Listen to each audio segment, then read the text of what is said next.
È approdata a Venezia, all'isola della Certosa, la nave Mare Ionio, ferma con il team della missione umanitaria mediterranea per affrontare alcuni interventi di manutenzione. L'obiettivo è quello di tornare presto a portare soccorso nelle acque del Mediterraneo centrale, teatro anche negli ultimi giorni di grandi tragedie.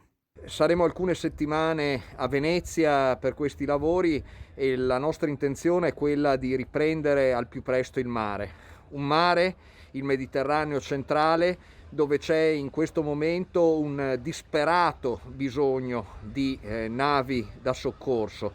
Anima e portavoce di questa missione umanitaria è il veneziano Beppe Caccia.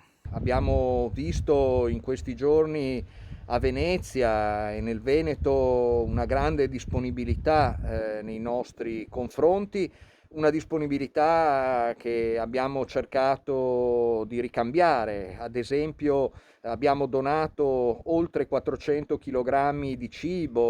Un gesto che ha subito attivato una solidarietà reale in città. Visto questa sosta forzata, abbiamo deciso che questo cibo non doveva rimanere nella stiva. Abbiamo potuto dare queste provviste al progetto Dona la Spesa della parrocchia della Chiesa del Santissimo Redentore. In tempo di pandemia occorre ribadire che Nessuno può salvarsi da solo e di fronte alla difficile situazione creata dalla pandemia, solo la cooperazione tra le persone, solo la solidarietà tra chi e per chi ha bisogno può consentirci di salvarci tutti assieme.